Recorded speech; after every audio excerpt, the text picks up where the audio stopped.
Auto du boulevard Kia est fier de vous présenter cette capsule d'hier à aujourd'hui.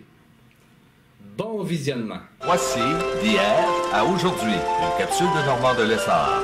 Normand nous présente des personnes ou des événements qui sont venus marquer notre passé en pause. Sur ce, bon visionnement. Allô tout le monde, ici Normand de Lessard et bienvenue à une autre capsule d'hier à aujourd'hui.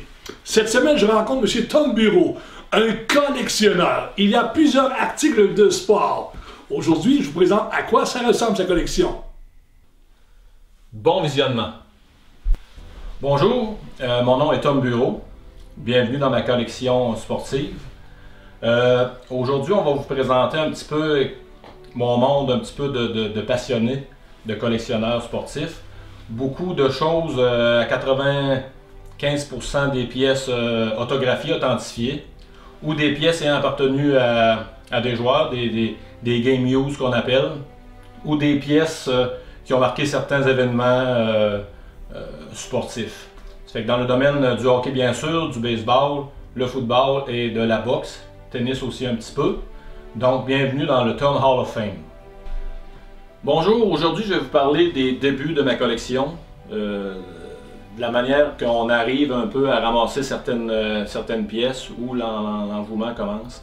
Moi je vous dirais que ça fait une quinzaine d'années pour dire qu'on commence à ramasser quelques pièces. Ça peut aller de découpures de journaux, cover de journaux. J'ai été longtemps du côté des États-Unis, dans la région de Boston. C'est sûr qu'on a été gâtés au point de vue hockey, football et baseball. C'est sûr que, grosso modo, ma collection a commencé plus du côté majeur avec le bâton signé de Maurice Richard. Lors d'un tournoi de mon garçon à Sainte-Foy, j'avais rencontré un monsieur qui avait travaillé longtemps au Colisée. On s'est mis à jaser de ça, puis j'avais ramassé cette fameuse pièce. Donc, d'où l'envouement a débuté.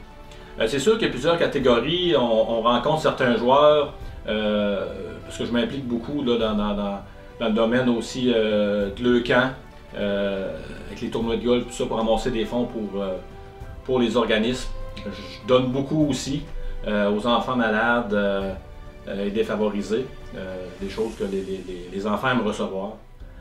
Donc, beaucoup de jerseys signés, de photos, et c'est sûr qu'on commence comme ça. Ensuite, on va ramasser des game use, des bas utilisés par certains joueurs, et toujours suivi d'une authentification, parce qu'il y a beaucoup de fausseté, de fausses signatures dans ce domaine-là. Ça fait qu'on travaille avec des compagnies réputées ou avec des photos, des photoproof qu'on appelle. C'est que le joueur est posé en train de signer l'article.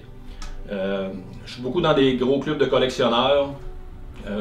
On se rencontre dans des expos. Une expo majeure qui est à Toronto une fois par année. C'est énorme comme exposition. On a beaucoup avec l'Internet, on rencontre d'autres collectionneurs comme moi, il y a beaucoup d'échanges.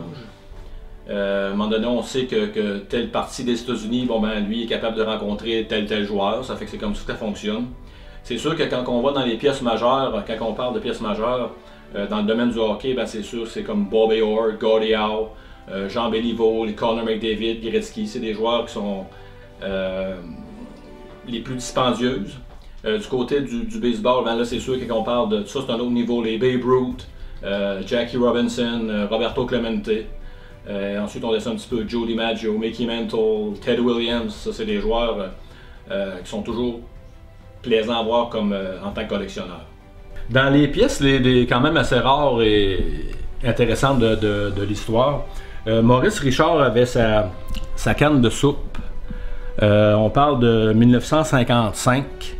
1955-56, quand Maurice avait été, il y avait eu l'émeute du Forum, avait été mis dehors de la ligue par Clarence Campbell. Clarence Campbell et la soupe Campbell, c'est deux familles qui n'ont pas rapport du tout. Et les gens avaient arrêté d'acheter la soupe Campbell dans les épiceries. Ça fait que Campbell, des soupes, avait demandé à Maurice de faire une édition Rocket et dire que Clarence Campbell n'avait aucun rapport avec la soupe Campbell. Ça fait que Maurice est allé dire à la radio que acheter ma soupe du Rocket, que ça n'a pas rapport avec Clarence Campbell, les gens avaient retourné acheter la fameuse soupe. Quand on parle de pièces plus spéciales un petit peu, des pièces plus rares, on a ici la bouteille de champagne qui a été bu dans le vestiaire des Bruins de Boston en 2011. Autographié 2011 Stanley Cup par le fameux Brad Marchand. Fait que ça, c'est des pièces plus rares, ça que les propriétaires vont contacter directement avec nous, ceux qui savent un petit peu de qui on est plus intéressé. Fait que ça, c'est quand même des belles pièces plus rares. Et la Coupe du Monde à Toronto, moi aussi, on avait fait une édition spéciale pour les joueurs. Ça fait que signé, authentifié par Brad et Patrice à Toronto. Ça, c'est des bières qui ont vraiment bu dans la chambre. Et on voit aussi Patrice qui signe et Brad. Ça, c'est les preuves qui viennent avec ces éléments-là. Dans les pièces plus spéciales, on ne débute pas par ça dans notre collection. On parle du fameux Jackie Robinson. Moi, j'ai réussi à avoir un chèque de Jackie Robinson qui a acheté une pièce d'auto le 21 septembre 1965. Fait que ça, c'est des pièces, les chèques étaient retournés aux familles.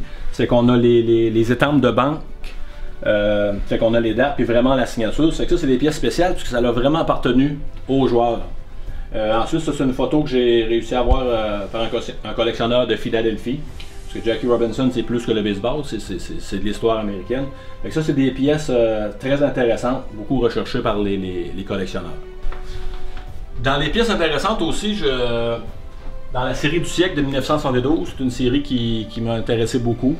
Une pièce qui est quand même rare, c'est l'équipe de Russie 1972.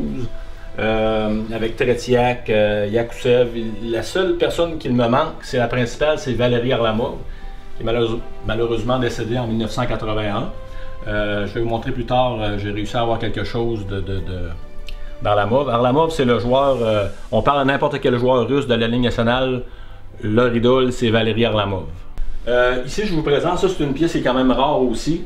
J'ai réussi à trouver la signature de Valérie Arlamov avec sa carte recrue. C'est une pièce que j'ai achetée à Stockholm d'un collectionneur aussi. Puis lui-même, à l'âge de 12 ans, avait fait signer Arlamov en 1970 à la Coupe du Monde, dont les Russes avaient gagné. Fait que moi, j'ai réussi à avoir cette pièce-là. Je l'ai fait authentifier par JSA, James Spencer, qui se trouve être au New Jersey. Et il m'a rappelé pour me dire que ma pièce était vraiment authentique et que c'était une pièce très rare. Ça fait que j'ai fait encadrer ça, le fameux rouge et blanc Russie 1972. Fait que ça, c'est une pièce qui est quand même rare et très intéressante pour les collectionneurs. Alors merci, et c'était une partie de ma collection, de ma passion. Et si toutefois il y a des personnes qui seraient intéressées à venir visiter, ou même qui ont des pièces dans leur sous-sol, des pièces plus rares, c'est pas obligé d'être authentifié, c'est pas obligé d'être signé. Faites-moi signe, des fois pour des échanges, ou parce que moi ici je vais les montrer, ou même les acheter. Fait que merci beaucoup, à la prochaine.